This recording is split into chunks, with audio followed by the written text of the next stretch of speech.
오늘 여러분들하고 할 거는 이제 강령 있는 밤이라고 하는 제목 하에 신입당 교육 심화편인데요. 요 내용에 대한 설명을 지금부터 이제 시작하겠습니다. 교육 방법부터 잠깐 봐주시면 내용은 이제 정의당 강령에 대한 이해를 하는 것이 이제 이번 교육의 목표라고 할 수가 있겠고, 형식은 강령을 강독하는 겁니다. 그러니까 보통 이제 이게 제가 3번 정도 해봤는데요. 인원이 한 4, 5인 정도, 3, 4인 정도, 소규모일 때 훨씬 교육 효과가 높고요. 많으면 교육 효과가 떨어집니다. 그래서 이따가도 말씀드리겠지만, 당원이 많은 경우에 강령 교육을 한다. 그러면 PT 방식으로 할 수밖에 없어요. 근데 그거는 지금 당장 제작은 안 돼 있거든요. 그래서 향후 시장에서 안을 마련해서 내려드릴 테니까 오늘 교육의 기초에서 보면 어렵지 않게 여러분들이 PT로 설명할 수가 있을 겁니다. 물론 이제 PT에 대한 설명 자료도 다 같이 보내드릴 테니까 그런 방식으로 하되, 보통 지역위원회에서 신입당 교육하면 진짜 많이 와야 10명 미만이기 때문에 충분히 강령 있는 방식으로 하는 게 좋겠다 생각이 들고, 당원들이 들어왔을 때 강령을 읽는다는 것 자체가 의미 있게 다가옵니다. 내가 강령을 읽어봤다니 이런 것도 굉장히 크고요. 물론 당원들 중에는 강령을 읽어보고 입당하시는 분도 있습니다. 근데 극히 드물고 대부분 그냥 입당하신 상태에서 강령이 어디 있는지도 못 찾는 경우가 많은데요. 강령을 한번 읽어봤다, 이게 의미가 있으니까 그런 방식으로 해주셨으면 좋겠고, 운영 방식을 말씀드리면 신입당원들이 이제 모이면은 간단히 인사 나누고 동그랗게 이렇게 앉는 겁니다. 이제 아무래도 강독을 하다 보면 동그랗게 앉아서 하는 게 좋겠죠. 자리 배치를 하고 서로 간단히 소개를 하고 오늘 강독 교육 방식에 대한 해설을 먼저 여러분들이 해주시는 게 중요합니다. 강독이란 돌아가면서 읽는 걸 말합니다. 돌아가면서 읽을 때 중간중간에 해설을 할 거고, 가능하면 또박또박 큰 소리를 좀 읽어주셨으면 좋겠다 이런 안내도 해주시고요. 돌아가면서 한 페이지씩 읽자 이런 얘기를 하는 겁니다. 그러면 시당에서 한번 제작을 해봤는데요. 중앙당 소개란에 가면 강령이 있거든요. 근데 강령 그 페이지에 들어가시면 오른쪽에 강령 그 해설 강령집 다운로드가 있어요. 그걸 다운로드하면 PDF 파일로 나와 있는데 2페이지씩 이렇게 만화도 들어가 있고 사파도 들어가 있는 그런 강령집이 있거든요. 그걸 예쁘게 복사를 해서 나눠드려도 좋고, 약간 책자처럼 이렇게 제작을 하는 경우도 제가 봤거든요. 어디 지역위원회가 그걸 해서 이제 당원들한테 나눠주던데, 그런 것도 해도 상관이 송파군요. 송파. 기억이 납니다. 송파. 그렇게 해서 한다는 것을 이제 하면, 먼저 운영자가 이따가 말씀드릴 텐데, 강령에 대한 사전 해설을 먼저 합니다. 이 강령은 어떻게 만들어졌고 어떤 의미를 갖고 있으며 어떤 내용이 구성되어 있다 이런 걸 쭉 합니다. 먼저 설명을 하고 나면 그 다음에 이제 강독을 본격적으로 시작을 합니다. 돌아가면서 한 페이지씩 강령을 읽고 강독을 하고요. 5번째, 운영자는 강독을 하면서 중간중간 해설을 합니다. 제가 이제 여러분 자료 나눠준 거 보면 박스 쳐 있거든요. 그 부분을 해설하는 거예요. 그래서 오늘 제가 해설하는 내용을 들으시고 여러분들이 뭐 빨간 펜이나 이런 것도 메모하셔도 상관이 없습니다. 해설을 한다는 것이고, 교육 효과를 위해서는 중간직원, 대략 한 3, 4명, 4, 5명 정도 되시면 중간직원 질문을 막 하십니다. 그걸 허용해 주시는 거죠. 그래서 하다 보면 정책에 대한 이해를 잘 못하거나 강령의 주요한 내용에 대한 이해를 잘 못하는 경우가 있습니다.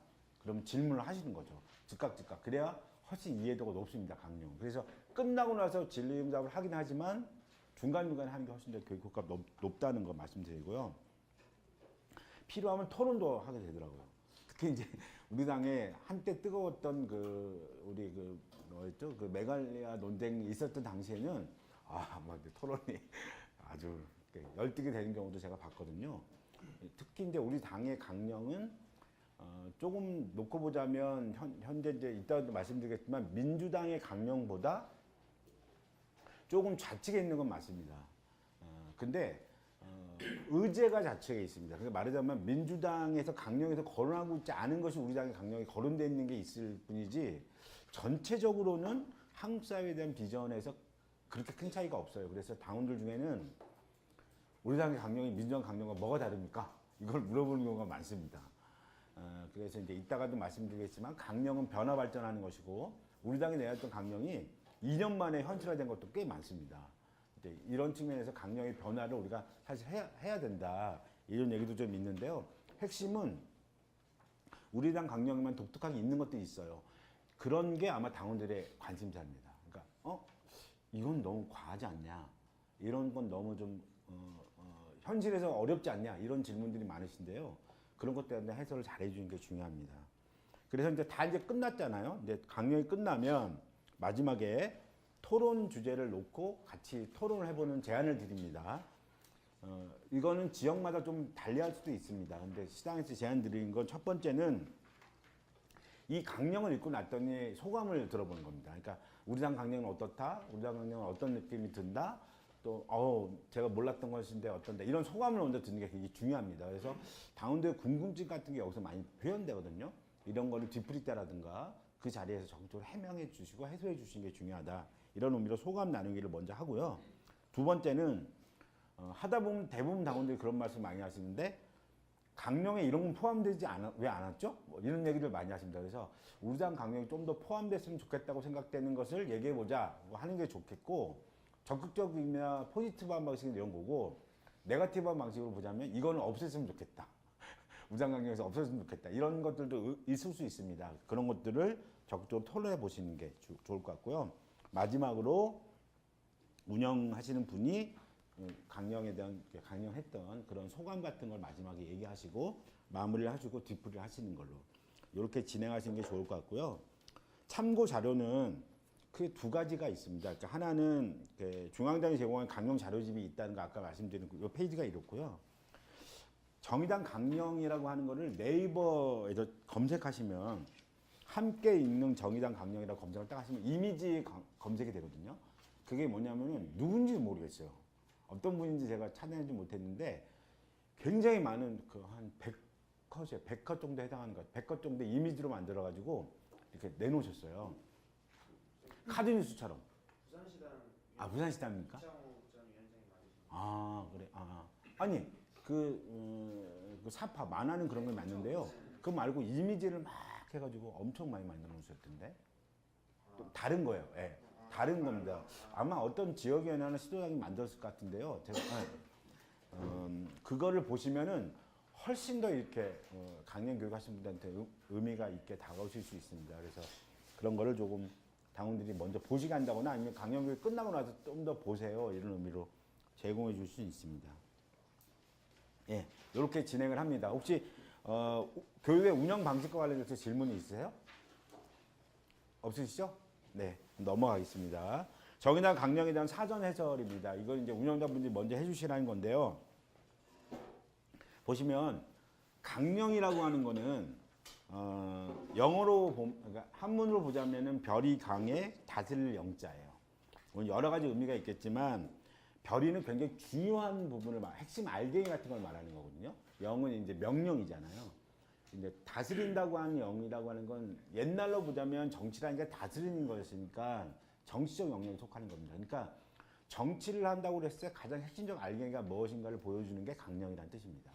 근데 영어로는 플랫폼입니다. 물론 이제 코드란 말도 있고 여러 가지가 있는데요. 그중 가장 많이 쓰는 건 플랫폼인데 플랫폼은 아시겠지만 기차 플랫폼을 말하는 건데 우리가 얘기할 때는 기초, 기반, 뭐 영어로 보면 펀더멘탈에 해당하는 기초에 해당하는 걸 말합니다. 그러니까 이 당이 하려고 하는 가장 기초적인 국가의 비전이 무엇인가를 보여주는 거다. 그래서 이 당이 앞으로 이런 사회를 만들 것이라는 국가 비전의 핵심 알갱이를 보여주는 거고 정의당이 국민들을 안내해 나갈 이정표를 사실은 표현하고 있다 볼 수 있습니다. 그러다 보니까 강령은 굉장히 개념화된 언어라든가 뭐 사상이라든가 이념이라든가 이런 어떤 주의 같은 이런 것들을 표방하는 경우가 많습니다. 보통 서구 유럽의 수백 년이 된, 뭐 수백 년까지는 아니지만 대략 100년 넘게 된 정당들을 보면 대부분 뭐 막스주의를 자기 이념으로 선택하고 있다. 사회주의를 자기 이념으로 선택하고 있다. 우리 사회민주주의를 자기 이념으로 선택하고 있다. 이런 식의 정당의 이념 표방론들이 많습니다. 우리나라의 주로 한 보수정당들은 보통 자유민주주의 이념을 주요한 자기 이념으로 삼고 있는 것처럼 그런 표현들이 많은데요. 우리 당도 그런 거에 대한 구상과 고민이 많았습니다. 근데 이따 말씀드리겠지만 현실화된 고민으로 담은 게 이번 강령인데요. 이번 강령을 제정할 당시에는 진보 정치의 새로운 도전을 시작하는 정의당의 포부와 꿈을 표현했습니다. 아시겠지만 이 강령은 정의당이라고 하는 당명으로 개정된 이후에 만든 신강령입니다. 그러니까 그 전에도 강령이 있었다는 거죠. 근데 그 강령은 창당 당시 정말 창당 대회에서 이렇게 몇몇 분들이 안을 내서 만든 강령이에요. 그거를 이제 창당 대회에서 이렇게 통과시킨 강령인데요. 부족함이 굉장히 많았습니다. 그래서 신강령 제정을 하자 이렇게 해서 만들어낸 강령인데 이 강령의 핵심은 당시 진보 정치의 여러 어려움으로부터 일정한 혁신적인 요구를 받고 있던 시절입니다. 그래서 새로운 도전을 시작한다고 하는 것에 대한 정의당의 포부와 꿈을 표현했다 이렇게 이해를 하시면 될 것 같습니다. 다음 페이지 보시면요. 강령의 제정 과정은 어땠냐면 2015년 3월 22일 날 3차 당대회에서 정의당의 새로운 강령을 제정을 했는데요.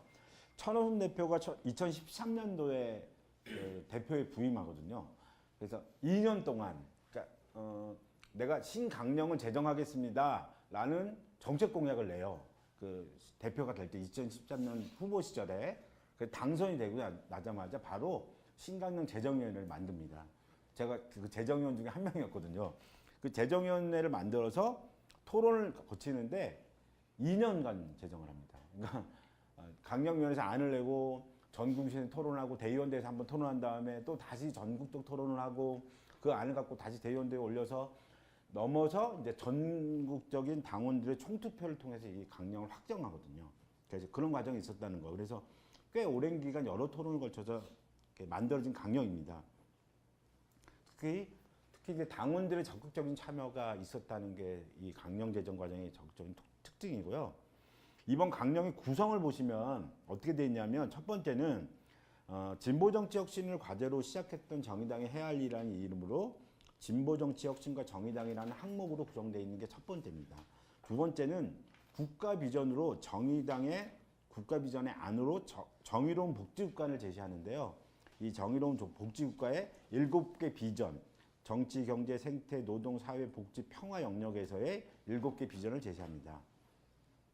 그리고 세 번째는 정당 최초로 시도하는 태아부터 죽음까지의 생애 강령을 채택하고 있습니다. 그래서 강령은 세 가지로 구성이 되어 있는데 전문에 해당하는 진보정치 혁신과 정의당, 본문에 해당하는 정치, 경제, 생태, 노동, 사회, 복지, 평화에 해당하는 7대 비전에 대한 제시, 그 다음에 정당 최초로 시도하는 생애 강령이라고 하는 일정하게 굉장히 새로운 시도입니다.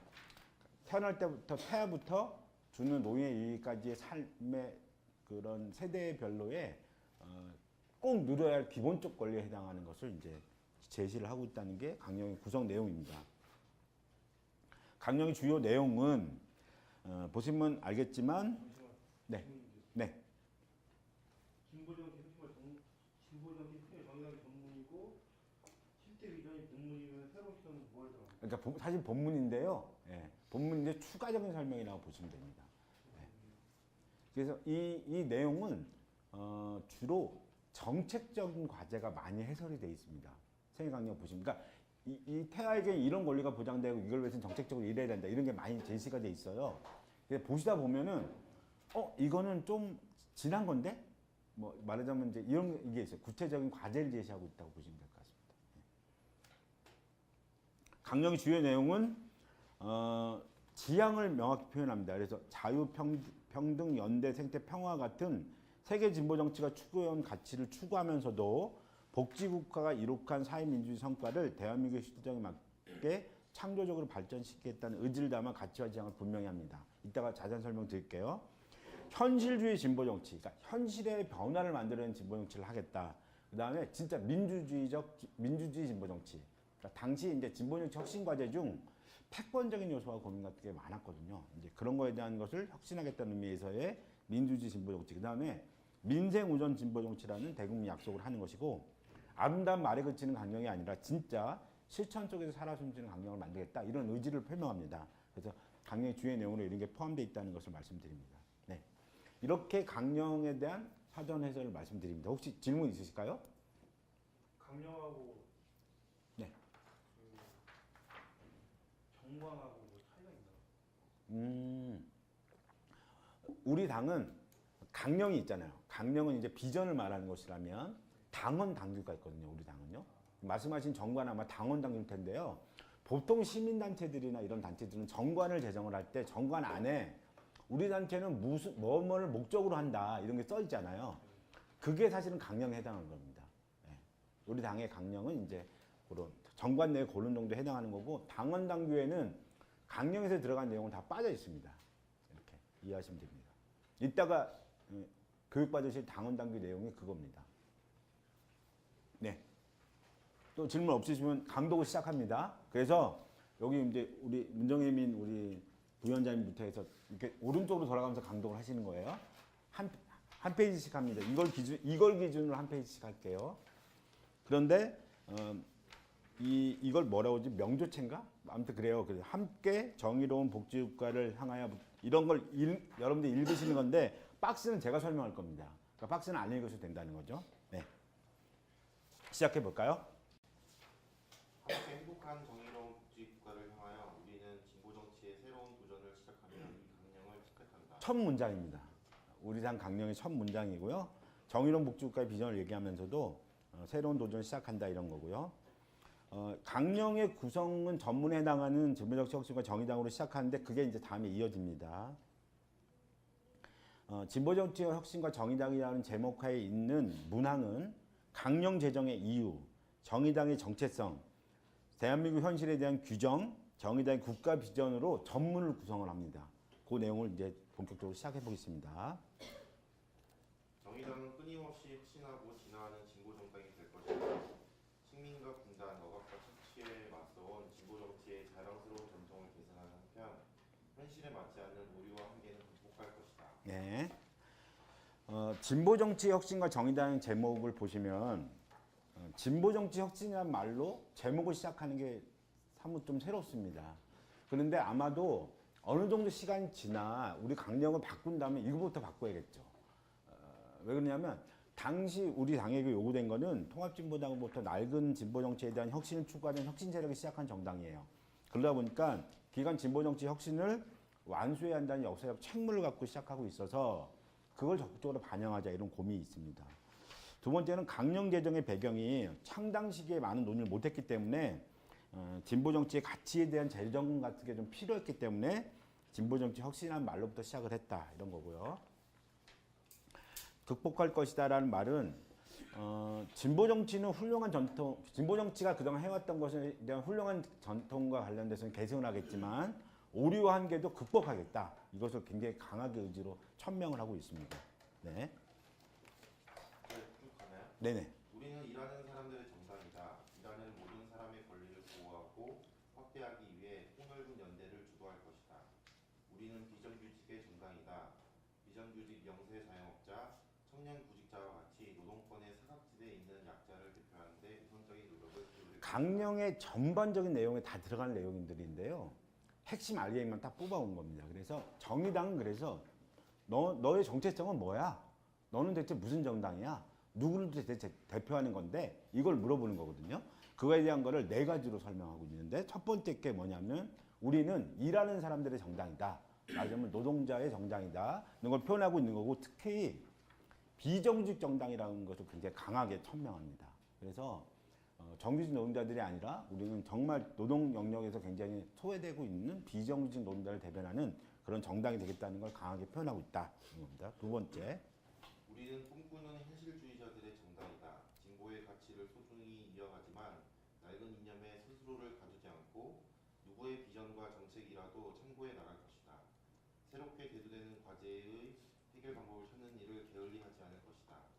이상을 향해 나아가지만 지금 가능한 변화를 추구할 것이다. 네. 두 번째 정체성을 말합니다.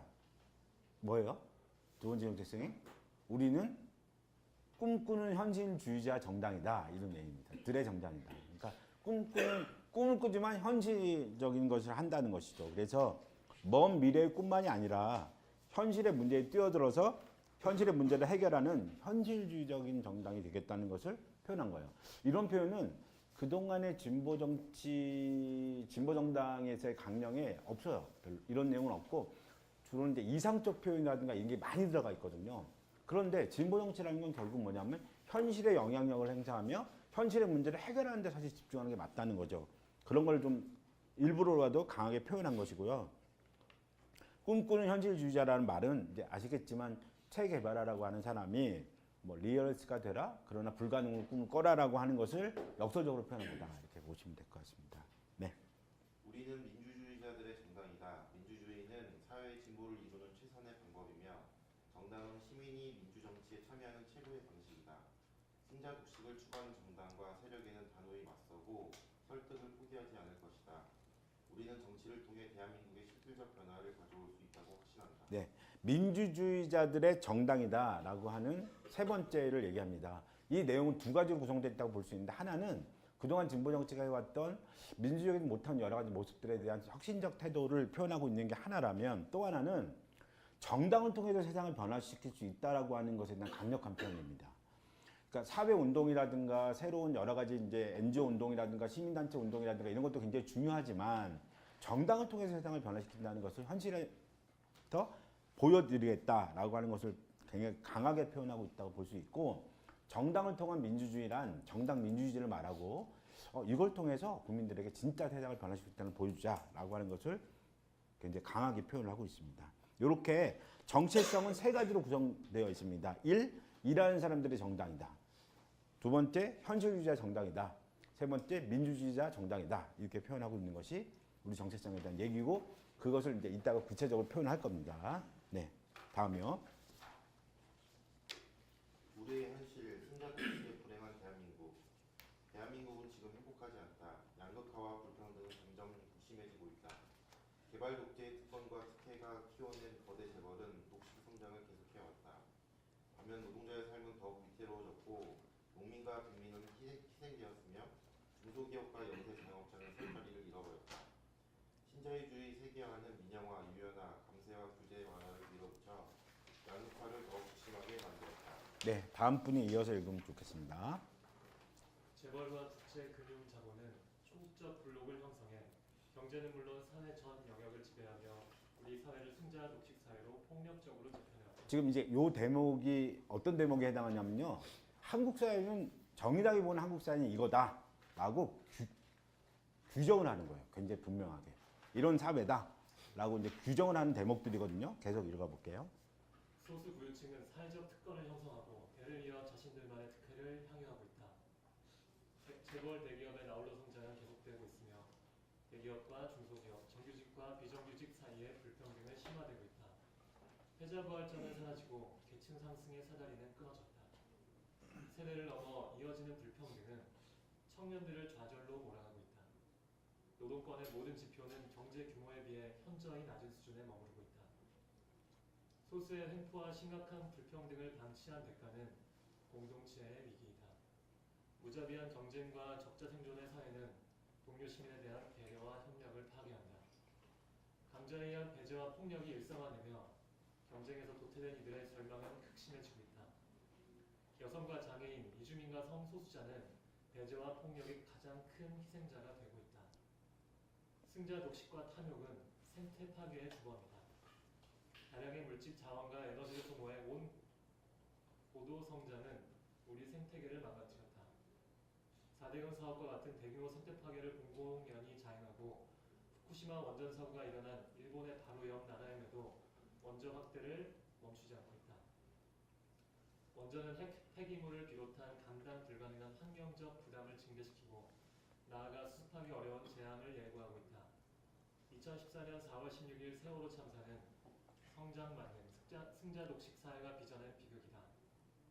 기업의 탐욕과 관료 마피아의 특권 및 특혜는 도처에서 시민의 삶을 위협하고 있다. 무능한 정부와 무책임의 정치가 비극을 키웠다.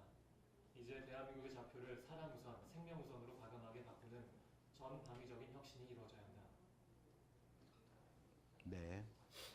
그러니까 한국 사회에 대한 진단과 규정은 한마디로 표현하면 승자 독식의 사회인데 그거를 5가지 단락으로 표현하고 있는 겁니다. 첫 번째는 양극화 불평등, 두 번째는 특권과 기득권, 세 번째는 소수자 폭력, 네 번째는 생태계 파괴, 다섯 번째는 생명 파괴까지를 포함하여 한국 사회는 승자 독식의 사회다 이렇게 규정을 하고 있는 겁니다. 그렇다면 우리 당은 정의당은 앞으로 어떠한 국가와 사회를 만들어갈 것인가에 대한 비전을 이제 표현하는 단락으로 넘어갑니다. 누구의 목표, 정의로운 복지국가를 향해. 대한민국은 더 행복해져야 하고 더 행복해질 수 있다. 누구나 행복을 추구하며 행복을 누릴 권리가 있다. 얼마나 행복한가는 경제적 보상의 크기뿐만 아니라 총체적인 삶의 질에 달려 있으며 공동체는 서로 협력해 좋은 삶의 조건을 만들어야 한다. 우리는 승자 독식을 넘어 함께 행복한 대한민국, 정의로운 복지국가로 나아갈 것이다. 정의로운 복지국가는 먼 미래의 이상이 아니다. 집권한 정의당 정부가 만들어갈 대한민국의 새로운 모습이다. 정의로운 복지국가는 생애 전 과정과 삶의 모든 영역에서 누구나 행복한 삶을 추구하고 스스로를 발전시킬 수 있도록 공정한 환경과 기회를 제공할 것이다. 정의로운 복지국가는 국가 운영의 목표와 발전의 척도를 바꿀 것이다. GDP 중심의 양적 성장은 더 이상 발전의 척도가 될 수 없다. 일에 대한 존중과 안정, 공평한 소득 분배, 일과 여가의 균형, 안전하고 깨끗한 환경, 공동체 참여, 문화의 향유 등 삶의 질을 결정하는 모든 분야를 개선해 국민 행복을 증진시키는 것이 국가 운영의 목표가 될 것이다. 다음까지 계속 읽어주세요. 정의로운 네. 복지국가는 보편적 복지에 머무르지 않고 시장과 자본의 탐욕을 감시하고 조정해 분배의 격차를 줄여가는 정의로운 심판관이 될 것이다. 또한 다양한 사회적 가치를 실현하는 가치의 투자자가 될 것이다. 정의로운 복지국가는 100년 앞을 내다보고 미래 세대와 자원을 공정하게 배분하는 미래의 기회를 될 것이다. 정의당의 국가 비전으로 정의로운 복지국가라고 하는 것을 이제 선명하게 제시를 하고 있는 건데요. 정의로운 복지국가라고 하는 것에 대한 얘기는 7대 비전으로 이제 완전히 새롭게 이제 해설을 하기 때문에 이 대목에 대한 해설은 넘어가고, 다만 이제 정의로운 복지국가라고 하는 것은 기존의 진보정당이 제시했던 이제 복지라고 하는 수준을 국가 비전 수준까지 끌어올린 것을 말합니다. 근데 여기에 정의로운이라고 하는 가치의 개념을 넣은 거거든요. 그러니까 정의라는 게 뭐냐? 그래서 단순한 수준에서의 보편적 복지, 단순하진 않겠죠. 이것만 해도 대단한 거긴 하지만 보편적 복지국가의 수준의 사회만이 아니라 사회적 가치 중에서 예를 들면 이제 노동이라든가 소수자라든가 생태라든가 이런 영역에 해당하는 진보적인 영역에 해당하는 다양한 의제가 함께 실현되는 사회를 표방하고 있다는 거죠. 그래서 정의로운 복지국가라는 내용은 보통 복지국가에 많이 꽂히거든요. 근데 그게 아니라 정의당이 제시하는 정의로운 복지국가는 정의로운도 굉장히 중요한 한 대목에 들어간다. 그래서 민주당이라든가 또는 이제 여러 정치력들이 얘기하고 있지 않은 한 축의 영역에 해당하는 것을 정의로운 영역의 가치로 부여함으로써 얘기를 합니다. 그래서 이게 7대 비전으로 앞으로 이제 외화되게 될 것입니다. 지금부터 이제 읽게 될 정의로운 복지국가에 대한 7대 비전이 있는데요. 이 비전은 첫 번째는 민주주의를 위한 정치개혁과 강한 정당.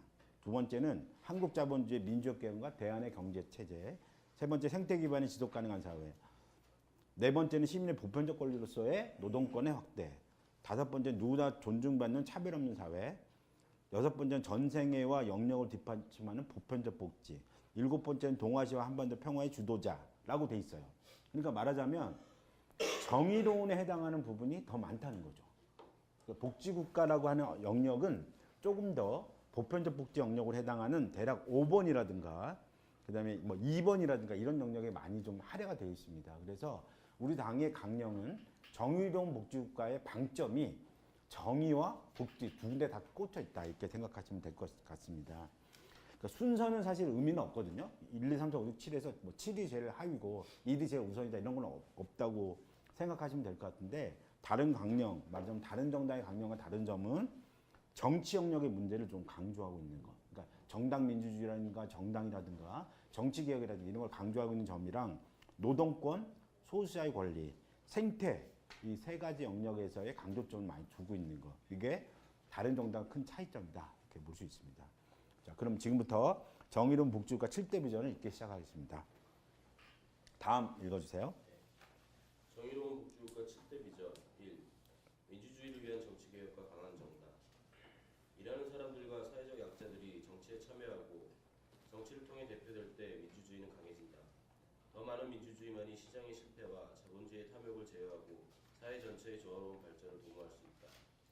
특히 불평등과 양극화로 피폐해진 우리 사회에서 민주주의의 강화는 정의로운 복지국가로 가기 위한 필수적 과제이다. 이제 지금부터 얘기하는 것들이 우리 당은 정당을 통한 민주주의 확대라고 하는 과제가 다른 정당이 이런 걸 하고 있나? 라고 하는 데서 의문점이 많은 거예요.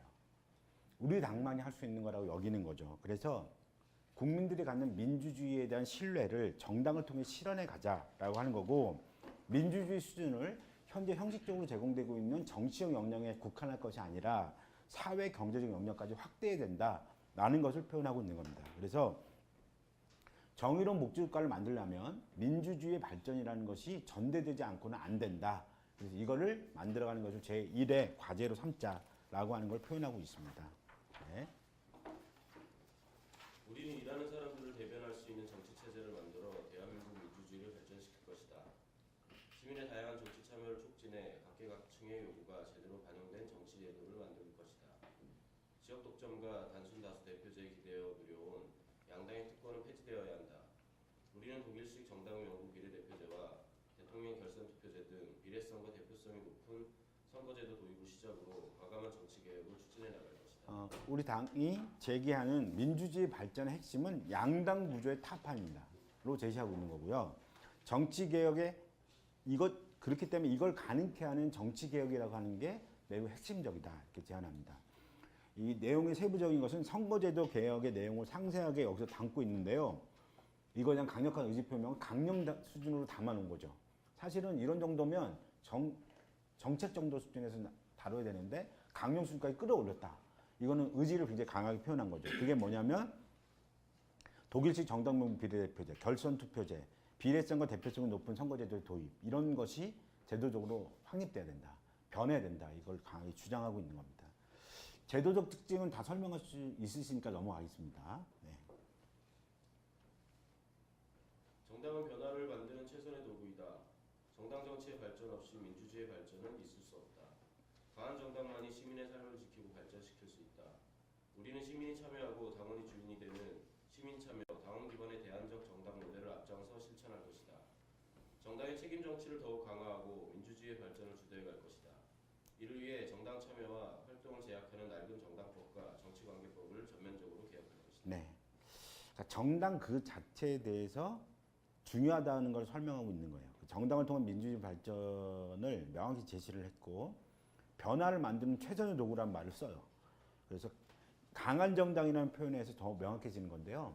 강한 정당만이 이걸 만들어 간다는 거죠. 이때 강하다는 건 뭐 패권적이거나 권력을 많이 가지고 이런 게 아니라 정당 스스로가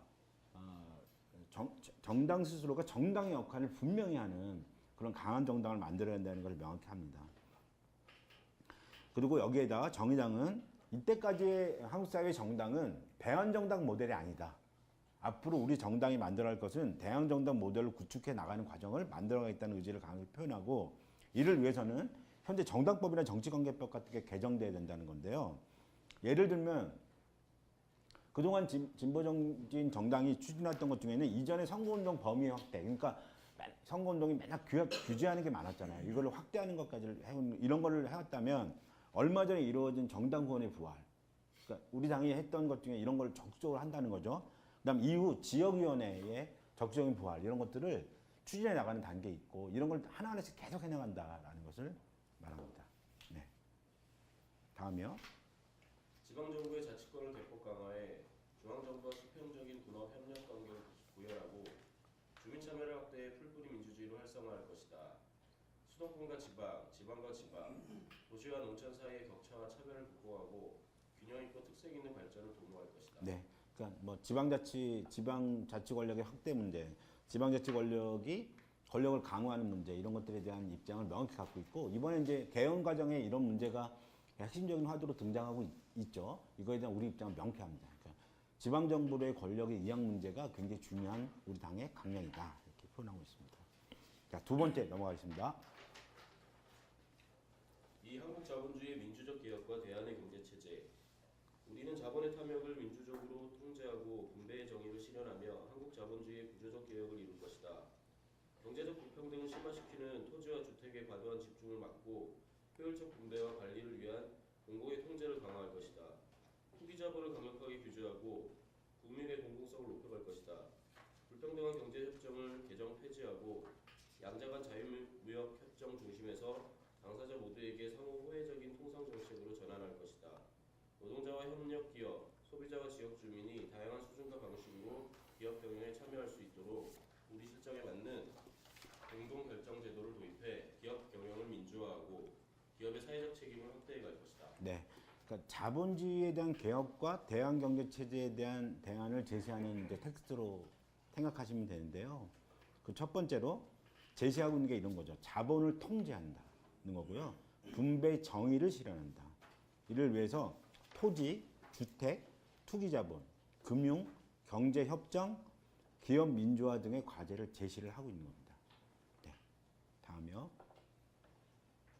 우리는 경제 구조의 양극화를 극복하고 경제 민주화를 실현할 것이다. 재벌의 소유 구조를 획기적으로 개혁하고 부당한 방법을 통한 부의 세습을 끊어낼 것이다. 재벌의 무분별한 사업 영역 확장을 엄격하게 규제하고 불공정 행위에 대한 징벌 제도를 강화할 것이다. 중소자영업자의 상권과 업종을 철저히 보호하고 중소기업에 대한 대기업의 약탈적 행위를 차단하며 경쟁력 있는 중소기업을 육성할 것이다. 네, 그래서 두 번째로 경제 구조의 양극화를 극복하자. 이를 위해서 경제 민주화를 제시를 하는 건데요. 재벌 소유 구조의 문제, 불공정 행위, 자영업, 중소기업 보호 이런 것들을 제시를 합니다. 근데 이런 문구를 보면 민주당 강령이나 민주당이 이번에 대선 정책 같은 걸 보시잖아요. 문구는 크게 다른 게 없더라고요. 저도 비교 분석을 해봤는데 문구는 다른 게 없어요. 근데 정도와 강도의 차이가 분명합니다. 그래서 말하자면 뭐 악마는 디테일에 숨어 있다 이런 말을 하잖아요. 그런 것처럼 민주당 정부가 추진하려고 하는 현재의 제도적 측면에 놓고 봤을 때 그 강도의 측면, 그 폭과 깊이의 정도가 우리 당이 생각하는 바와 많이 다릅니다. 그런 걸 이제 우리 당원들이 많이 알게끔 설명해 주는 게 좋을 것 같고요. 예를 들면 재벌 소유 구조의 문제라든가 불공정 행위에 대한 근절 문제 정도의 수준이 모호한 정도의 권고라든가 이런 정도의 수준이 아니라 명백한 징벌과 징계 이런 것들을 포함하고 있다는 것이 중요한 얘기입니다. 다음. 우리는 소득주도 성장을 통해 모두를 위한 경제 성장을 이룰 것이다. 노동에 대한 정당한 대가를 보장하고 차별을 해소하며 질 좋은 일자리를 창출해 완전 고용을 지향할 것이다. 네, 우리 당은 소득주도 성장이라는 것을 명확히 쓴 거예요. 근데 이게 강령을 개정할 당시에는 보통 쓰는 사람들이 없었거든요. 근데 이번에 문재인 대통령 후보가 이 문제를 썼습니다. 소득주도 성장이라는 말을 썼어요. 그래서 약간 우리 당장이 현실에서 뭔가 이렇게 구현되는 것 같은 느낌 같은 걸 사실 줍니다. 근데 그러니까 우리 당에서는 뭘 얘기하기 시작했냐면 소득주도 성장 같은 정도 수준이 넘어서서 완전 고용사회라는 얘기를 한다거나 아니면 지난 이정미 당대표가 이제 국회 연설을 했거든요. 거기에 보면 노동주도 성장을 하겠다 이렇게 표현합니다. 그래서 우리 당은 조금 더 전진되고 이렇게 발전하는 어떤 영역으로 적극적인 어떤 강령의 개정이라든가 이런 것들을 해나가야 되는 게 여기서 보여주는 사례인 것 같습니다. 다음이요. 농어촌, 농어민은 생명의 원천이자 국가의 기반이다. 우리는 식량 주권을 지키고 농어민의 기본 생활을 보장할 것이다. 농어촌에 대한 장기 계획과 전략적인 투자를 통해 새롭고 젊은 농어민을 육성하며 농업을 국가 기반 산업으로 농어촌을 생태협동 사회로 만들어갈 것이다. 네, 농업 대안으로 농어민의 기본 생활 보장이라고 하는 것이 들어가 있고요. 국가기관으로서의 산업화, 그러니까 농업을 국가 수준으로 끌어올려야 된다는 거고, 생태협동 사회로 좀 이렇게 우리나라의 농업이 전환되지 않냐 이런 거를 제시한 겁니다. 대선을 통해서는 이런 문제가 식량 주권 문제에 대한 제시 같은 걸로 현실에서 이제 표현이 되어 왔습니다. 네. 다음이요. 우리는 대안의 경제 투자를 모색해 갈 것이다. 인간다운 삶을 보장하기 위한 기본 조건을 누구에게나 동등하게 제공할 것이다. 필수적인 식량, 에너지, 문화, 교육, 복지, 의료, 안전은 물론 전파와 정보 통신망 등 공공의 재화와 서비스를 시장에만 맡기지 않을 것이다. 국가와 사회는 이러한 공공재를 효율적으로 관리하고 공정하게 분배할 것이다. 시장과 국가가 맡기 어렵거나 적절치 않은 경제 영역은 협동조합을 비롯한 사회적 경제가 담당하고 더 나아가 사회적 경제의 영역을 시장경제가 담당하는 영역으로까지 점차 확장할 것이다. 특히 생태, 영세항공업, 농업 분야에서 사회적 경제의 역할은 매우 소중하며 우리는 이를 보호하고 확대해야 할 것이다. 우리는 공동체의 번영을 위해 사적 소유, 공적 소유, 사회적 소유가 균형을 이루게 할 것이다. 공정한 시장 경제, 정의로운 공공 경제, 협동의 사회적 경제가 서로를 보완하고 촉진하는 새로운 상생의 경제 체제를 구축해 나갈 것이다. 네, 그러니까 여기 보면 공공 영역에 대한 강조가 굉장히 많잖아요. 보면 이제 식량, 에너지, 문화, 교육, 복지, 의료, 안전이라고 하는 것은 일정한 수준에서의 공공 영역에 해당한다는 사회적 공감대가 사실 많이 있죠. 그것뿐만이 아니라 전파라든가 정보통신망이라든가 같은 것도 공공으로 넘겨야 된다. 이런 거를 명확히 제시를 하고 있는 거고요. 시장에만 맡기지 않겠다. 이런 거고요. 그 다음 단계로 넘어가서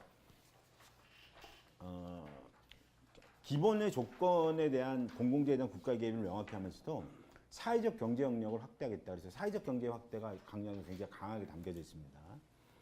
그 다음에 전통적인 소유 문제에 대한 답을 제시하고 있는데요. 소유 문제에 대해서는 사적 소유, 공적 소유, 사회적 소유 세 가지 영역의 소유가 균형을 이루는 게 중요하다. 우리나라는 지금 사적 소유, 공적 소유밖에 없습니다. 사회적 소유라는 게 거의 없죠. 그런 거를 확대해 나가자라고 하는 개념을 갖고 있습니다. 다음 거는 경제 체제 입장에서 보자면 공정한 시장 경제와 시장 경제도 공정해야 된다는 것이고, 그다음에 정의로운 공공 경제가 있어야 하고 협동의 사회적 경제가 있어야 된다. 그래서 제가 이제 삼각트로이카로 표현되는데요. 세 개의 경제적 영역이 상생하는 경제 체제를 만들어야 된다는 것이죠. 그래서 우리는 정의당은 공공 영역뿐만 아니라 협동이라든가 사회적 경제 영역 이런 것들을 적극적 육성을 만들자라고 하는 것이 굉장히 중요하게 포인트로 잡고 있다라고 하는 겁니다. 사실 이런 영역이 요즘에는 이제 하도 이제 그런 게 없어져서 이 강령이 나오고 나서 지금 보면 민주당 정부라든가 지금 민주당 경제 체제라는 이런 거 보면 사회적 경제가 이제 다수 등장을 하고 있죠. 그래서 뭐예요? 이렇게 묘한데 그런 것들을 좀 우리 당은 명확히 이제 제시하고 있다. 이게 중요합니다. 얼마 전에 사회적 경제 쪽에 어떤 전문적인 그룹들과 우리 당 심상정 대표하고 간담회 한 적이 있었는데요. 그때 이제 우리 강령에 이런 걸 넣은 거에 대해서 굉장히 고무적으로 보시더라고요. 그런 일이 있었습니다. 네. 다음이요. 3번. 네, 다음. 네. 생태 기반의 지속 가능 사회. 압축적인 고도 성장은 물질적 풍요를 주도하지만 이제 생태계를 파괴하고 우리에게 감당하기 어려운 재앙을 안기고 있다. 지속 가능한 성장은 왜곡되었으며 생태 문제를 녹색 산업으로 해결하겠다는 또 다른 성장주의가 만연해 있다. 우리는 토건 중심의 개발 체제를 끝낼 것이다. 성장 일방주의에서 벗어나 환경적으로 건전하고 지속 가능한 발전으로 나아갈 것이다. 기후와 환경의 변화는 우리의 삶을 위협하고 그 피해는 가난한 사람에게 더욱 집중된다. 우리는 기후 정의를 실현하고 사람과 자연이 공존하는 지구과로 나아갈 것이다. 모든 생명을 존중하고 생물의 다양성을 보호하며 동물 복지가 구현되는 사회를 만들 것이다. 우리는 삶을 더 풍요롭고 안전하게 만드는 분사형 재생에너지 체제를 만들 것이다. 고가를 앞둔 화석 연료는 온실가스로 지구 생태계를 위협하는 파괴적인 에너지이다. 저탄소 대책에서 시작해 궁극적으로 석유 없는 사회로 나아가야 한다. 대한민국은 세계 최고의 핵발전소 밀집 지역이다. 핵발전은 안전하지도 경제적이지도 않으며 사고로부터 발생하는 피해는 재앙 그 자체이다. 우리는 수명에 달한 핵발전소를 폐쇄하고 핵발전소 신설을 멈추어 태양과 바람의 나라로 나아갈 것이다. 우리는 막대한 에너지와 폐기물을 발생시키는 생산 시스템과 사회 시스템을 혁신할 것이다. 시민의식과 생활의 변화를 위해 과감한 노력을 기울이고 자원을 절약하고 효율적으로 이용하며 재생에너지 체제로 전환된 자원 혁신 사회를 만들 것이다. 네, 이 문단에 나오는 이제 태양과 바람의 나라라고 하는 굉장히 인문학적 표현이 있는 단락입니다. 생태사회에 대한 제안인데요. 사실 이제 지속 가능한 사회가 되지 않으면 그 피해는 고스란히 가난한 사람에게 집중될 수밖에 없다라고 하는 걸 전제하면서 핵심적으로 제안하고 있는 것은 기후 정의와 동물 복지입니다. 특히 기후 정의 영역에서도 많은 어떤 내용을 할애하고 있는데 분산형 재생 에너지 체제 이해가 되죠? 그러니까 밀집화된 에너지 체제가 아니라 각 분산된 에너지 체제를 만들어야 된다는 것이 주요한 핵심입니다. 그러니까 예를 들자면 고도로 밀집된 발전소가 아니라 각각 분산되어 있는 발전소, 그러니까 소규모 발전소 형태라든가 이런 것들을 지향하고 있다는 것을 말하고요. 재생 에너지 체제로 넘어가야 된다 이런 거고요. 저탄소 석유 없는 사회, 핵반수소 폐지는 뭐 말할 것도 없고요. 이런 것들 넘어가야 된다는 것이고요. 그것뿐만 아니라 자원이 절약돼서 요즘 이제 녹색 쪽에서 많이 얘기하는 자원의 절약, 뭐 이른바 에너지 절약이라고 하는 차원을 통해서 자원을 혁신하는 그런 사회로 넘어가자 이런 개념을 이제 제공을 하고 있습니다. 자, 네 번째 노동권의 확대입니다. 시민의 보편적 권리, 노동권의 확대. 우리는 일하는 사람들이 행복한 나라를 만들 것이다. 모든 인간이 존엄하듯 모든 노동은 존엄하다. 모두의 노동이 존엄해지도록 하기 위해 우리는 약자들의 노동을 우선적으로 보호할 것이다. 최저임금을 대폭 높여 인간다운 생활이 가능하도록 하고 노동자 간 임금 격차를 해소할 것이다.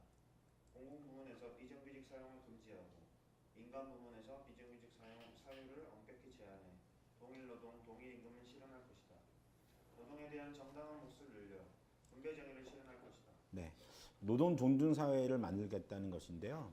핵심적인 어떤 과제로 제시하고 있는 게 최저임금에 대한 대폭 인상, 공공 영역에서 비정규직을 사용의 금지, 민간 영역에서는 비정규직의 사유를 엄격하게 제한한다. 그러니까 비정규직을 쓸 수 있는 사유를 제한한다는 것이죠. 동일노동, 동일임금을 실현한다는 것입니다. 이제 당시 이 강령을 제정할 당시에 비정규직의 폐지, 뭐 전면적인 철폐 이런 것들을 명확히 담아야 되지 않냐 이런 고민이 사실 많이 있었습니다. 근데 아시겠지만 이 강령은 현실주의적 강령입니다.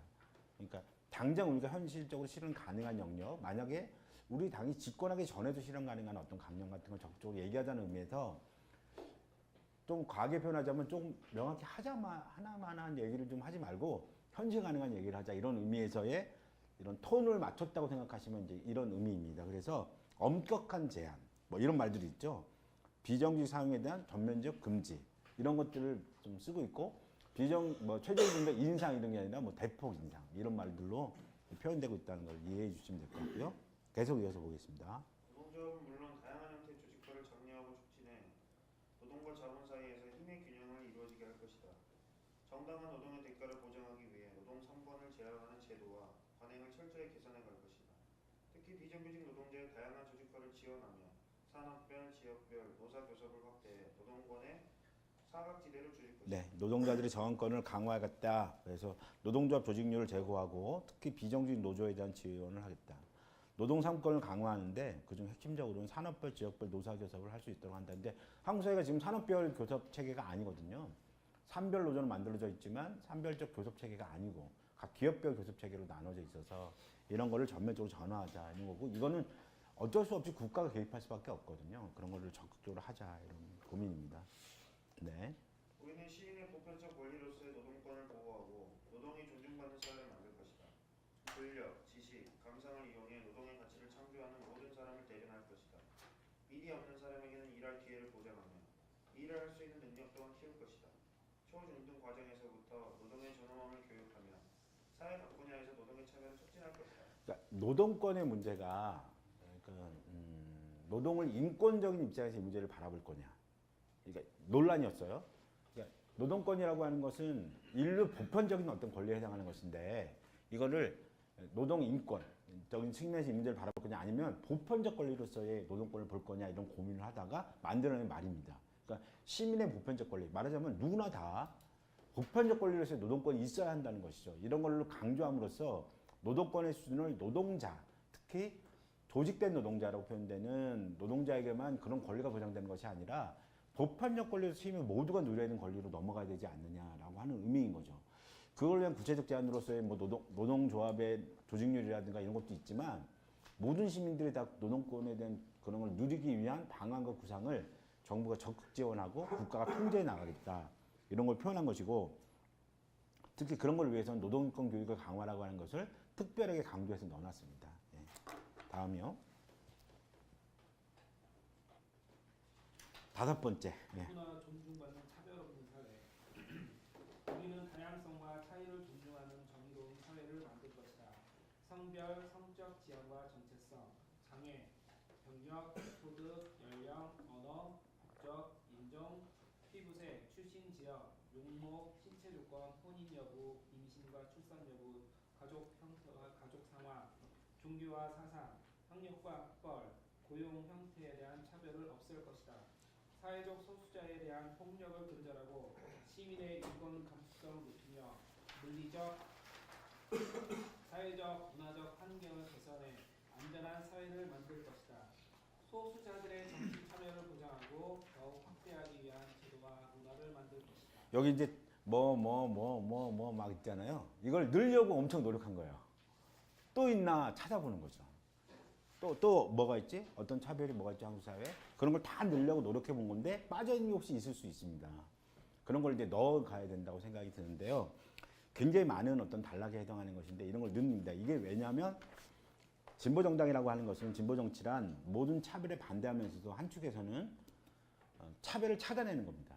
이게 또 진보 정치 할 역할이라고 생각한 거고 차별을 끊임없이 있다면 그거를 발견해내고 그거를 사회적 이슈로 제기하고 제도적으로 차별이 없게 만드는 행위를 한다는 것이고 두 번째는 소수자의 폭력의 근절, 시민 인권 감성 확대, 소수자의 정치 참여 보장 같은 이런 거를 적극적으로 만들어 나가자라고 하는 소수자의 인권, 권리 이런 문제에 대한 적극적인 역할을 이제 제시를 하고 있습니다. 성평등한 사회를 만들어갈 것이다. 여성이 자신과 자신 주변의 사회, 경제적 조건을 고려해 임신과 출산을 결정할 수 있는 권리를 보장할 것이다. 직업 선택과 노동 환경에 있어 성차별을 획기적으로 개선해 갈 것이다. 네, 성평등한 사회에서의 사회적으로 제시되어 있는 여러 가지 과제에 대한 선명한 두 가지 과제를 제시한 거고요. 첫 번째는 임신 출산에 대한 자기결정권. 핵심적으로는 현재 사회적 이슈로 떠오르는 낙태죄죠. 낙태죄에 대한 폐지 문제 이런 문제가 1번이고 두 번째는 노동에서 성차별 문제를 정의당은 적극적으로 제기하고 만들어 나가겠다라고 하는 것을 표현하고 있습니다. 앞에 얘기했던 차별의 내용 중 굵직하게 4가지 영역에서의 얘기를 하고 있는데 첫 번째가 성평등 사회입니다. 두 번째가 장애인의 완전한 기본권 보장을 이뤄낼 것이다. 장애인이 자기 결정권과 주체성을 가지고 온전한 자립 생활을 할 수 있도록 지원할 것이다. 노동권 보장은 물론 정치, 문화, 사회의 모든 측면에서 참여가 가능한 환경을 만들 것이다. 예, 장애인 평등 사회인데 핵심적으로는 장애인 당사자주의를 명확히 표명한 겁니다. 그러니까 스스로가 결정할 수 있는 권리를 말하는데요.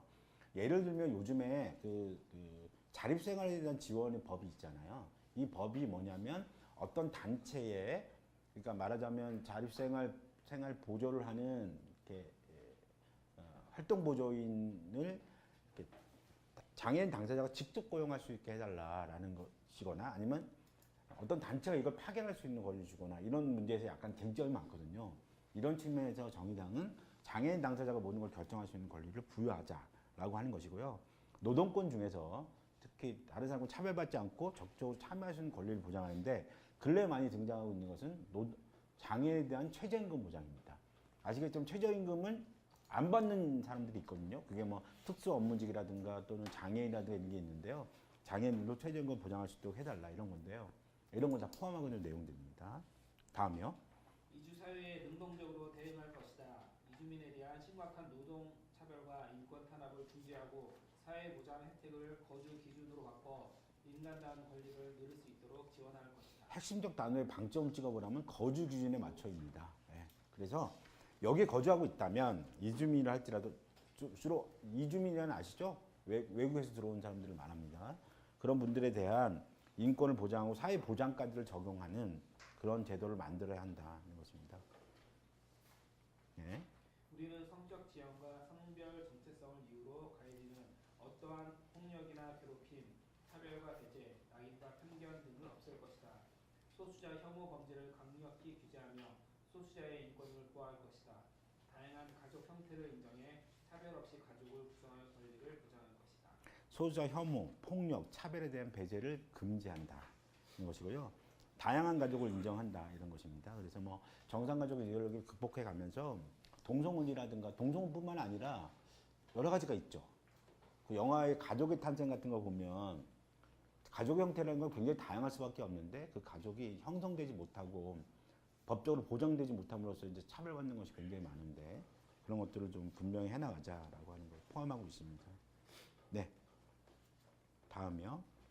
6. 전생애와 영역을 뒷받침하는 보편적 복지.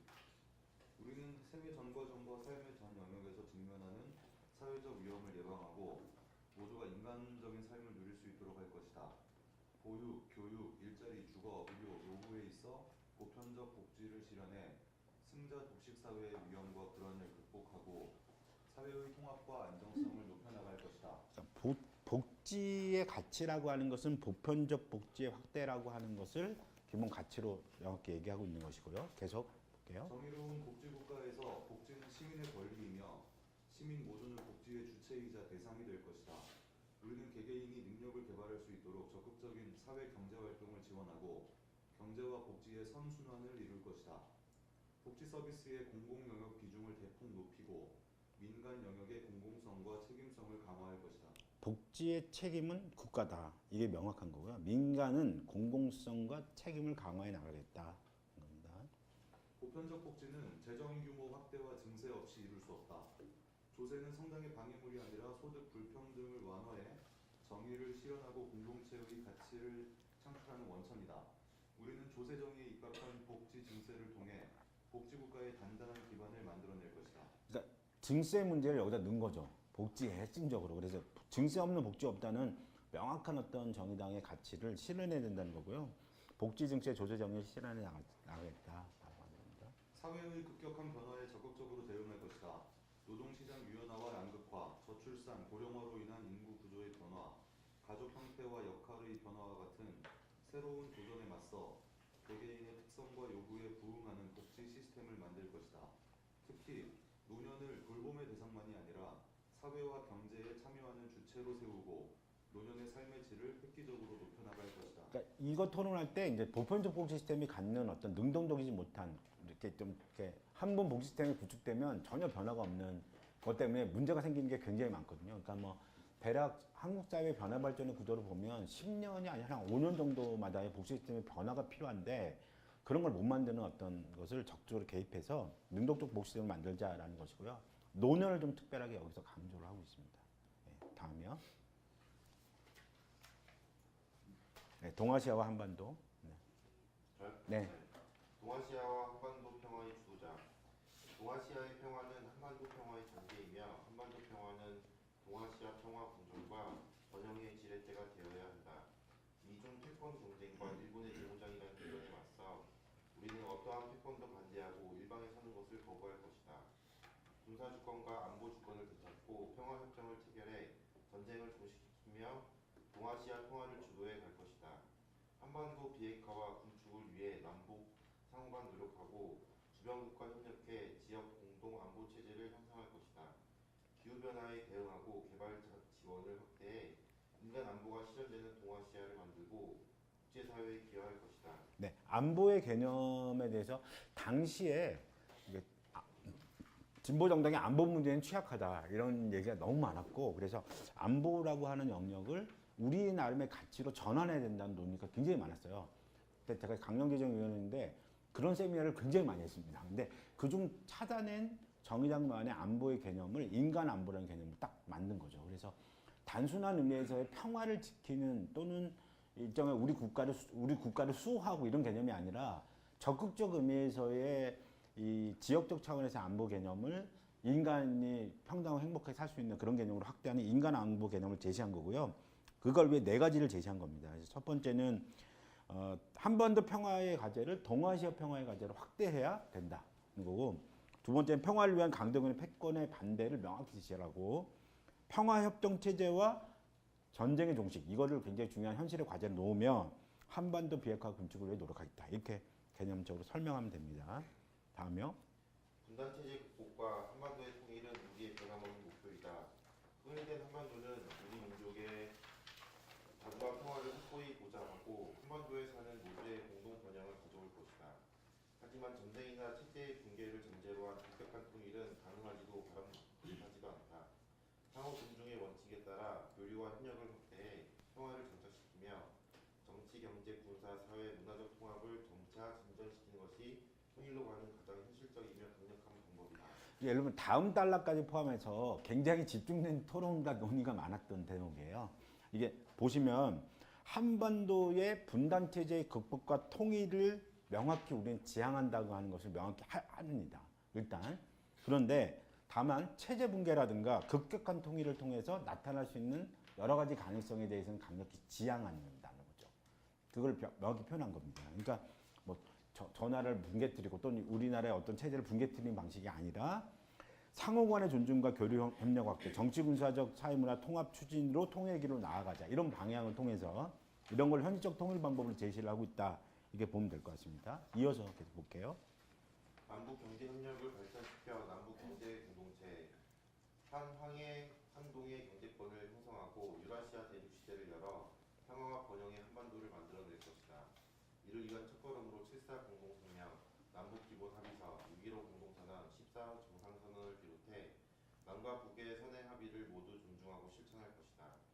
대화와 협력을 통해 북한의 핵무장과 인권 문제를 실질적으로 해결해 나가는 원칙을 분명히 하며 평화 체제 달성을 위한 능동적이며 자주적인 노력을 전개할 것이다. 네, 그러니까 이제 북의 핵 무장이나 북의 인권 문제를 어떻게 바라볼 것이냐라고 하는 이제 논의가 이제 진보 정당 내에서 많잖아요. 그런 거에 대한 입장을 이제 낸 거예요.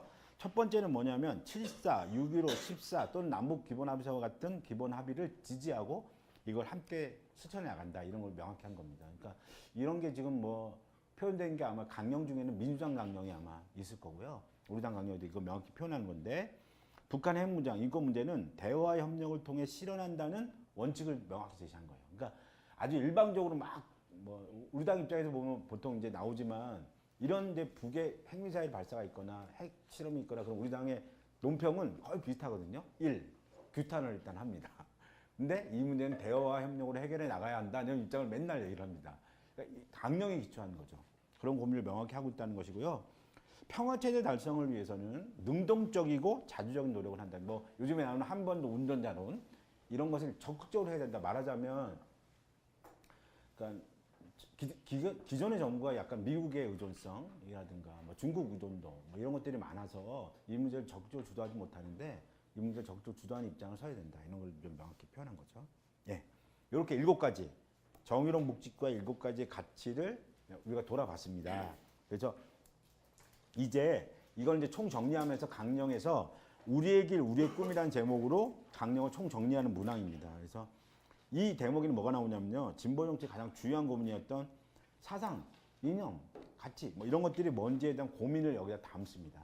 그래서 가장 논쟁이 치열했습니다. 왜 그러냐면 3인주의를 우리의 강령 이념으로 채택할 거냐 아니냐 이런 게 논쟁이 많았어요. 당내에 여러 가지 고민이 많았었거든요.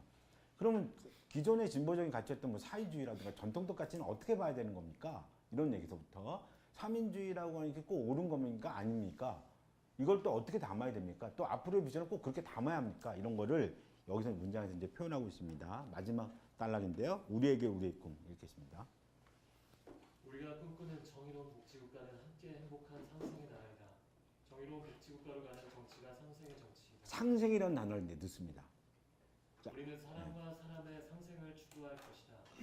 차별은 없애고 차이는 존중하며 격차는 줄이고 연대는 단단해지도록 할 것이다. 사람과 자연이 상생하게 할 것이다. 노동하고 생산하고 소비하고 여가를 즐기는 우리 삶의 방식을 바꿀 것이다. 남과 북이 상생하도록 할 것이다.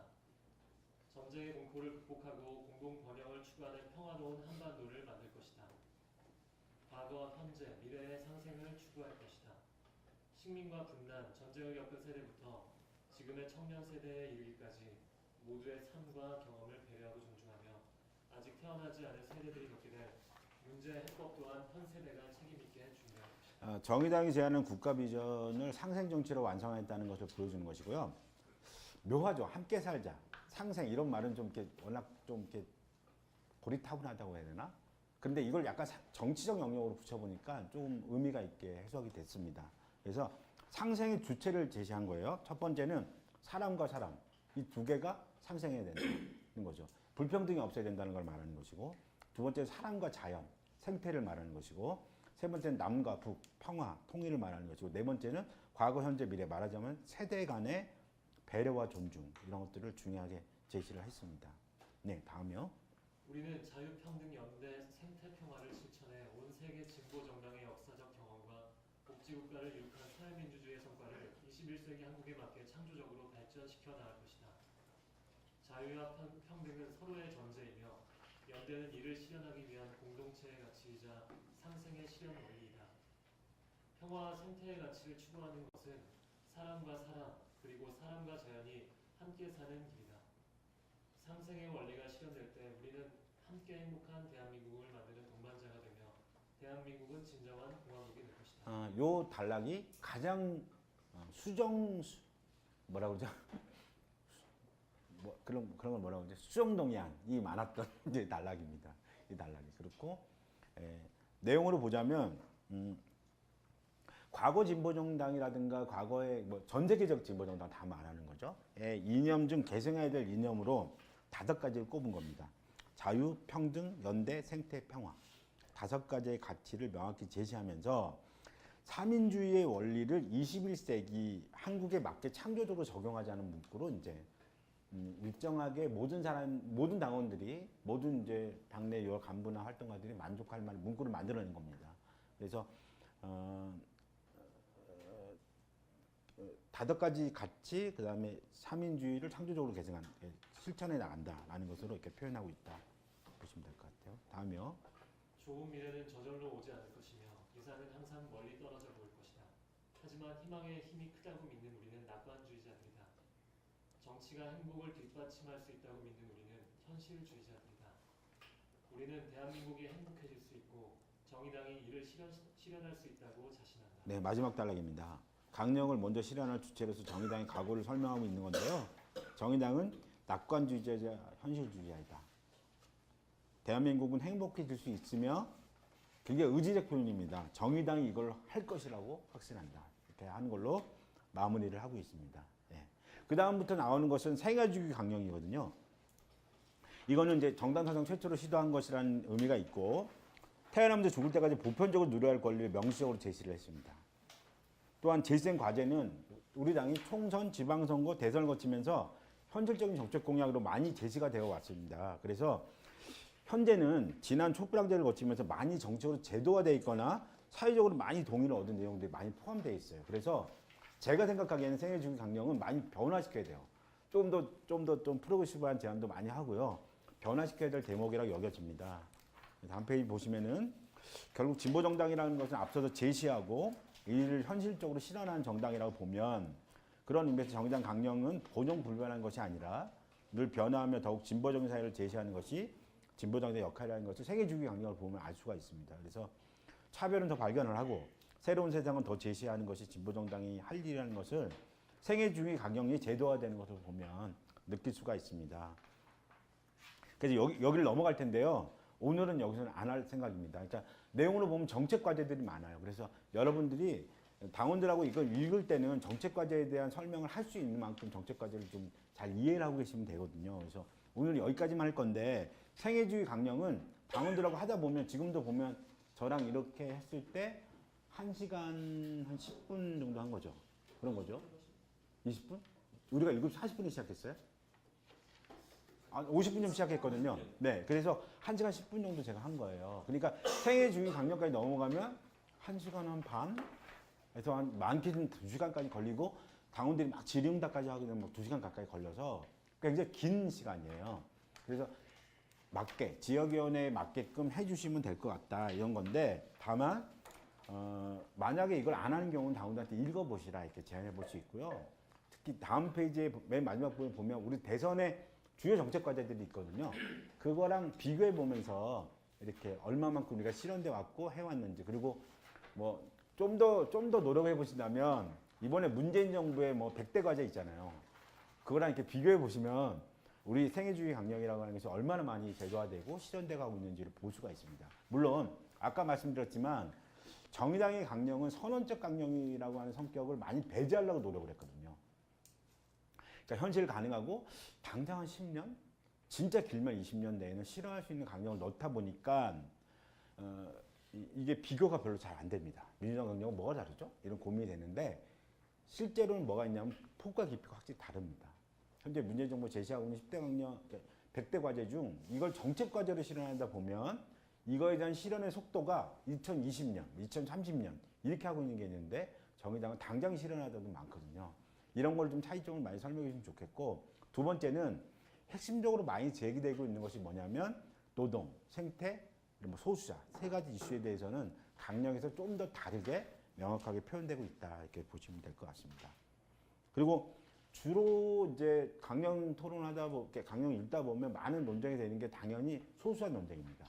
소수자 중 핵심적으로 성소수자 논쟁이 있고요. 아마 지금은 사회적 이슈가 등장하지 않아서 그렇지 아마 이주민 이슈 같은 것도 아마 당원들 중에서는 이건 너무 과하지 않나?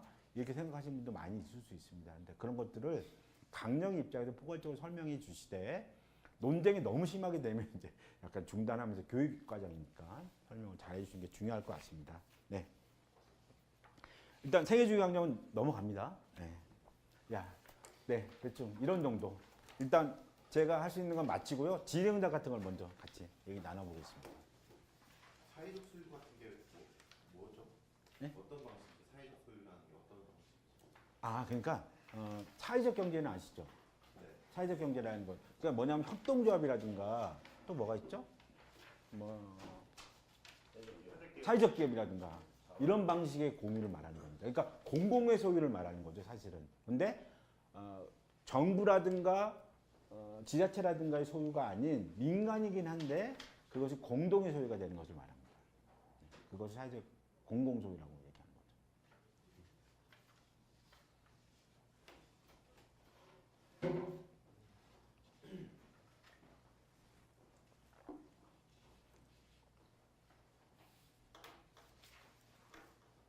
네, 또 질문 있으실까요? 이 강령이 이제 정의당이 제안을 거치고 집권 과정에서 추구해야 될 뭐 정책적인 목표가 되기도 하고, 근데 지금 뭐 개헌과 관련해서 얘기가 많이 하고 정의당도 개헌에 대해서 많이 당 안에서도 논쟁하고 개헌 특위나 이런 데서도 많이 요구를 하는데, 뭐 아까 사회적 소유 같은 그런 부분도 그렇고 이 강령에서 주요하는 모든 것들을 뭐 개헌에 반영시킬 수는 없겠지만 얼마나 이 그 과제에 우선순위 두고 있느냐 이런 것들을 좀 체크를 해두면 할 때 시성이 그렇겠네요. 그렇게 맞네요. 좋은 의견이신 것 같아요. 그러니까 우리 당이 지금 개헌의 입장이 나와 있거든요. 확정이 돼서 나와 있는 게 확정이라고 가학정 같은 건데 있어요. 확정정도 있거든요. 그 노회찬 의원의 명의로 지금 개헌특위위원장이시니까 나와 있는 게 딱 있어요. 그거를 좀 이렇게 같이 교육자들이 첨부해 주는 건 좋을 것 같습니다. 네. 거기 보면 소수권의 소수자 문제라든가 뭐 노동권이라든가 노동의 헌법에 반영한다든가 핵심적인 뭐 7개인가 과제가 있고 그다음에 또 추가적인 과제가 있고 있거든요. 이거랑 비교해 주면 좋긴 할 것 같아요. 네.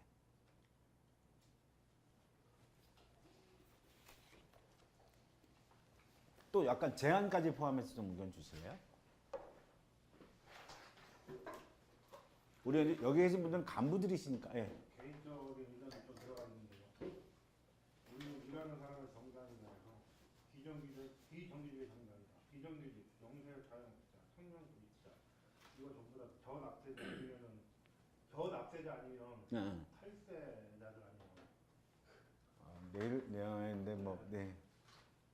면세. 연세는 아니 탈세죠 거의. 이 사람들. 자영업자들도 대부분 탈세하고 뭐 그러죠 뭐. 근데 이런 사람을 우리가 1차적으로 대변할 필요가 있느냐. 왜냐면 제가 노동 그 위원장님하고 얘기를 한번 해본 적이 있는데 정의당 정책에서 중소기업에 다니는 그 많은 수많은 노동자들 있잖아요. 하이칼라들, 정직들. 그 사람들은 거의 정책에서 배제가 되는 상황이거든요. 보호를 못 받아요. 근데 제가 보기에는 제일 불쌍한 사람들이 그 사람들이에요. 제일 착취당하고. 근데 아무것도 정의당 해주는 것도 없어요.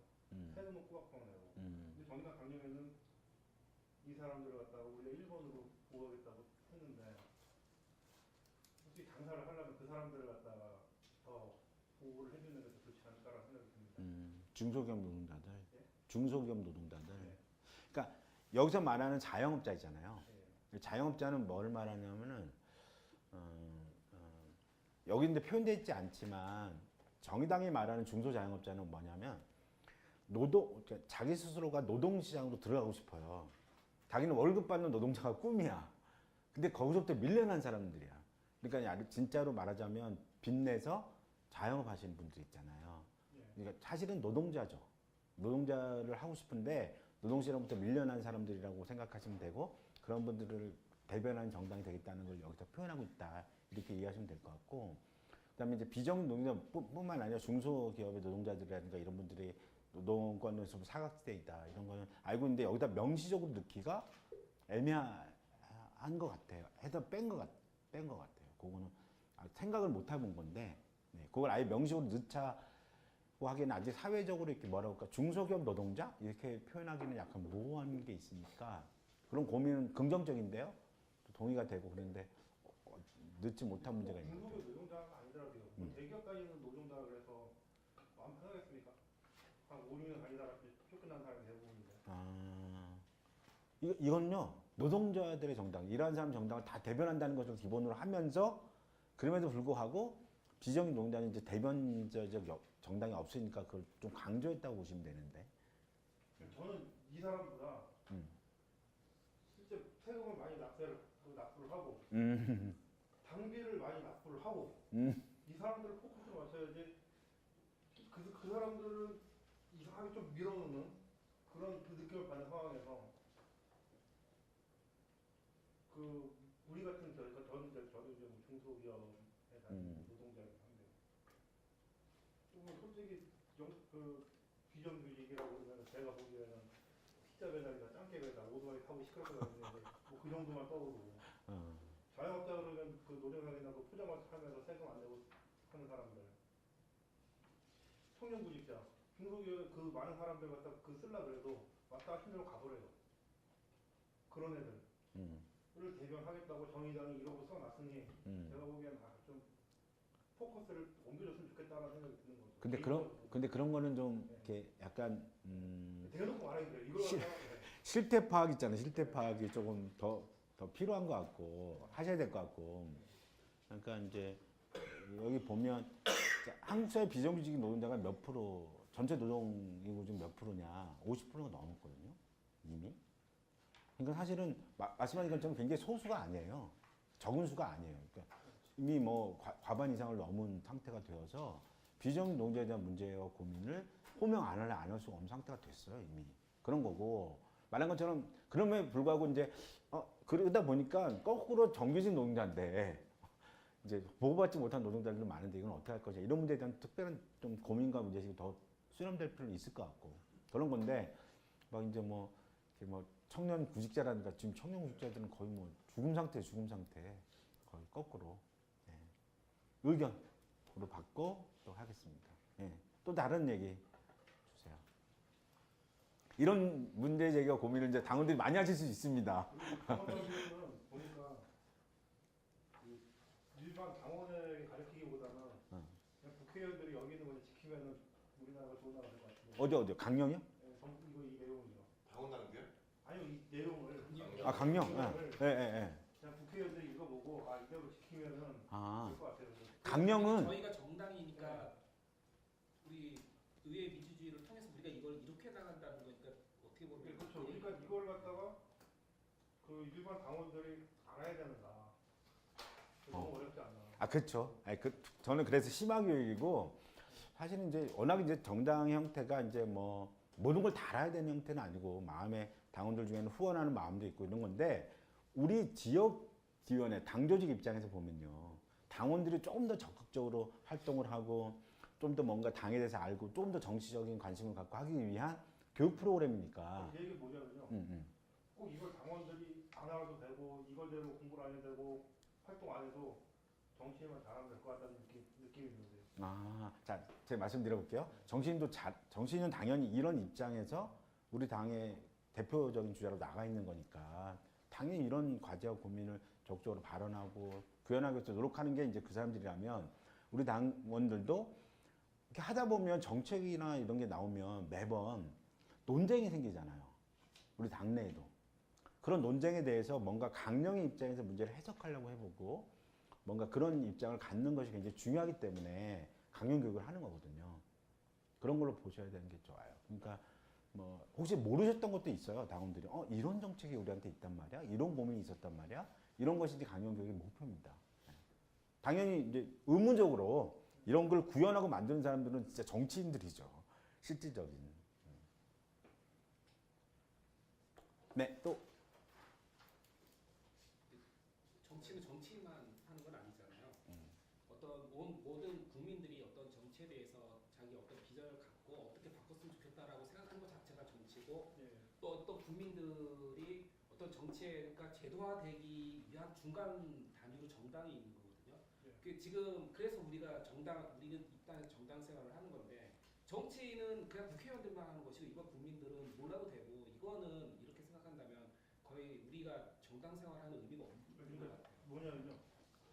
자유한국당도 그 강령이 있을 테고 민주당도 강령이 있을 테고 우리도 강령이 있고. 네. 여기 있는 내용을 보면요. 퍼펙트해요. 거의 근데 그뭐 비판할 게 별로 없어요. 그 이거 지키는 게 이대로 지켜서 정치를 해나가는 게 현실적으로는 실질적으로는 정치인이지 우리가 아니잖아요. 아 잠깐만요. 그리고 정치인들이 이거 안 지킨다고 맨날 국민이 싸우고 술 들고 그런 게 정상적인 나라가 아니잖아요. 그냥 정치인들이 지키면 된다고요. 아 그게 아니고 강령이란 네. 지키는 게 아니거든요. 네. 이런 세상을 만들기 위해서 실현하는 거잖아요. 근데 정치인들이 열심히 노력해가지고 실현하면 될 것 같아요. 아 그렇죠. 그렇죠. 이제 그런 제도적인 제일 우선인 것 같아요. 제가. 아 그렇죠. 그러니까 말하자면 역설적이게 정치인들이 이런 걸 잘 못한다. 그렇기 때문에 이건 정치인들이 진짜 잘했으면 좋겠다. 이렇게 생각하는 건 맞는데 당원들이 이걸 몰라야 된다. 이렇게 뭘 알 필요가 뭐가 있냐. 이건 좀 다른 얘기입니다. 근데 이제 중요한 거는 이거는 저희 정의당의 강령이기 때문에 예. 정의당의 정치인은 매우 소수거든요. 6명밖에 안 되고. 근데 이제 이런 세상은 꿈을 꾸지만 이런 강령이 실현되는 세상을 정말로 만들기 위해서는 당원들이 우리 같은 꿈을 꾸고 현장에서 자기 어떤 지역이나 곳곳에서 이런 정의당의 가치를 더 많이 알리고 혹시라도 정치에 관심 있는 분들이 계시면은 정의당 입당 권유도 하고 선거에도 적극 대응하고 뭐 이런 것들을 이제 곳곳에서 이제 벌여내면서 좀 더 확대를 해가야 좀 더 이런 세상이 빨리 오지 않을까요? 뭐 그러니까 더불어민주당 국회의원들이나 자유한국당 국회의원들이 우리 정의당 강령을 적극 받아들여가지고 이런 세상을 만들기 위해서 같이 저기 하면 모를까. 근데 그 그게 안 말씀 되기 때문에. 왜냐하면 뭐 자유한국당 강력 의원들이 이걸 잘 지키면 된다라고 아까 말씀하셨지만 자유한국당 의원들은 이거 안 지키거든요. 왜냐하면 걔네 강령에 성소수자에 관한 내용이 있으니까 아니면 생태에 관한 내용이 있으니까 걔 이거 지키는 게 아니라 오히려 노동자들을 뭐 말로 표현은 하진 않았겠지만 노동자의 권리를 뺏고 자본의 권리를 더 늘리는 게 걔네의 목표고 우리랑은 반대라는 거죠. 아니 뭐 저 그냥 제가 자유한국당 이거 온건 아니라 거기서 복지국가 만들려고 돼 있을 거야. 아 그러니까 그거는 또 독립적인 얘기예요. 우리 당의 강령을 그 국회의원들이 실현하는 건 아니죠. 이건 우리 당의 국회의원들이 이 강령을 실현하는 것이지. 그러니까 그 의무는 저 사람들한테 없어요. 그리고 생각이 달라요. 그러니까 우리 강령은 국민들에게 그 비전을 얘기고 다른 당과 우리는 뭐가 다른 건 선명히 보여주는 목적이니까 그 이유죠. 예. 또 다른 얘기 있으면 주십시오. 그러니까 강령끼리 해보면 당원들은 좀 여러 가지 제안, 또 여러 가지 고민, 또 의미 있게 이 문제를 대하세요. 그래서 굉장히 강령 있는 밤이라는 제목을 하셔줬고 여러 가지 방식으로 당원들하고 함께 이런 걸 나누다 보면 좀 더 재밌는 얘기들이 많이 나오고 우리 간부님들하고는 좀 다릅니다. 굉장히 복잡한 얘기들, 우리 당 강령이 참 진짜 이런 훌륭한 게 있었네요부터 우리 당 강령은 왜 민주당하고 별로 다른 게 없죠? 이르기까지 여러 가지 고민들이 많이 나와서 당원들하고 여러 가지 소통하고 나누는 데는 굉장히 좋은 프로그램인 것 같습니다. 그래서 심화교육의 입장에서 이분들 대해주시고 함께 해주시면 좋을 것 같습니다. 네. 그럼 마칠까요? 네, 마치겠습니다. 고맙습니다. 네.